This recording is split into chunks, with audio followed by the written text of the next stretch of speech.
Bu sizin şu an yansıda görmüş olduğunuz aslında birçok kişinin gerek bölgede olan gerek ajansla birlikte bir proje yapmış olmasının muhakkak aşina olduğu bir tablo. Biz mevzuatsal açıdan faaliyetlerimizi yürütürken bunları nasıl yapıyoruz? Destek mekanizmalarımız nelerdir? Kısaca burada özet halinde görebiliyorsunuz. Yani burada artık esas aldığımız şey bir üst ölçeğe çıkmış oluyor. Biraz daha üst ölçekten ve daha uzun vadeli bakıp daha planlı, daha programlı bir şekilde ajans faaliyetlerinin yürütülmesi ve sorunun çözümüne odaklı bir yaklaşım gelişmiş oluyor. TRC 3 bölgesindeki mevcut duruma bakacağız. Ardından sonuç göstergeleri, proje ve faaliyetler, çıktı göstergeleri. En sonunda da sizlerden görüş ve önerilerinizi toplayacağız. Şimdi kırsal kalkınmanın güçlendirilmesi sonuç odaklı programında bizim genel amacımız tarım ve tarım dışı yerel ürünlerde katma değer artışının sağlanması. Bu bizim genel amacımız. Tabii bunlarda da alt özel amaçlar var.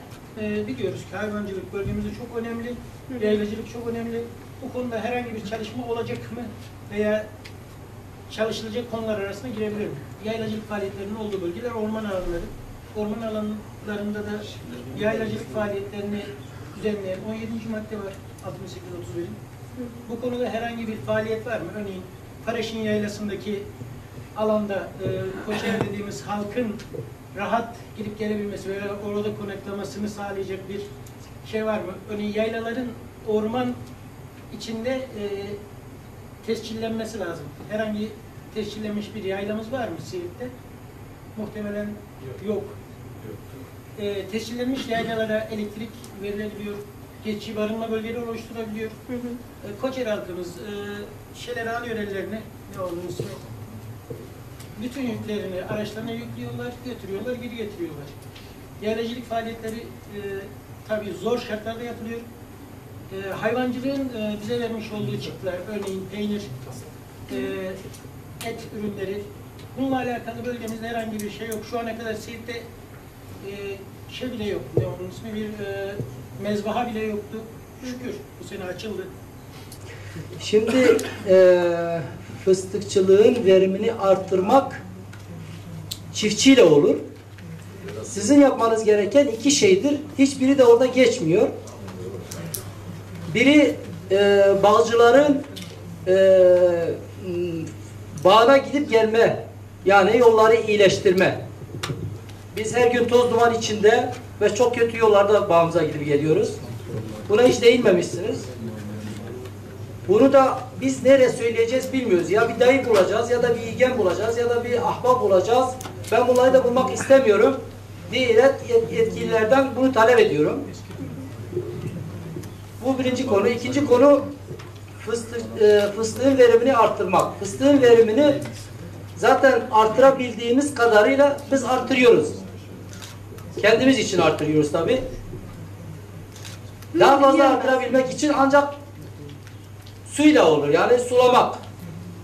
Siirt ilimiz iki çay arasında bulunuyor. Çok ciddi sular her iki tarafında, sağımızdan solumuzdan geçiyor ama biz bunlardan hiçbirinden yararlanmıyoruz. Üzerinde belki onlarca baraj bile konulmuş. Biz Siirt'te yaşayan insanların hiçbir faydasını görmüyoruz. Yollarımızı yaparsanız çok iyi olur.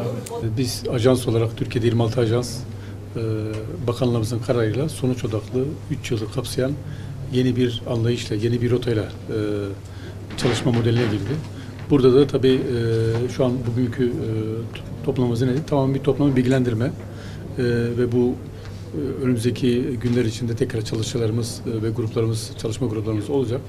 Burada tabii temel kriter şu, bölgemizde çok önemli 2 tane eksen var. Yani bu bölgenin can damarı olan kırsal kalkınma ürünleri, tarım ve tarım dışı ürünlerin katma değer kazandırılması ile ilgili ürünler. Biliyorsunuz kalkınmanın en büyük hareketi kırsaldan başlar. Kırsal ürünlerin katma değeri oradaki yerelin göçünü önler, işsizliği ortadan kaldırır. En nihayetinde yerelle ulusal ve uluslararası potansiyel sahip olur. Bu konuda biz ajans olarak 4 ilimizin içinde olduğu bir gerçeği göz önüne alarak kırsalın katma değerini ve pozitif açısını göstermeye çalışacağız inşallah. Bir diğer konumuz da Türkiye'nin en genç nüfusu TRC3 bölgesinde. Bunlar işte Siirt bunlardan bir tanesi.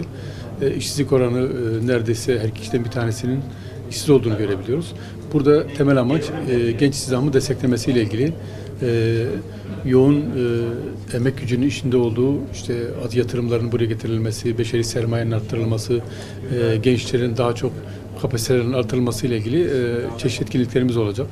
Burada örneğin buraya bir tekstil kent projesinin gelmesi ya da çağrı merkezinin buraya gelmesi bir anda yüzlerin çalışabileceğini gösterebiliyor. Aynı zamanda hem gençlerimizin bilincinin de artmasına destek verecek, hem kamu kurumlarının buradaki kurumsal kapasitesi hem de bireysel beşeri sermayenin artması ilimizdeki potansiyeli de özgüveni de artıracaktır. Bu iki tane kavram çok önemli. Tabii kırsal kalkınma ve özellikle genç istihdam bunlar kadar önemli olan diğer unsurlarımız var. Örneğin burada bir doğa turizmimiz var. Örneğin burada hayvancılığımız var. Sanayimiz var. Bunlarla ilgili elbette ki bunlara kayıtsız kalmayacağız.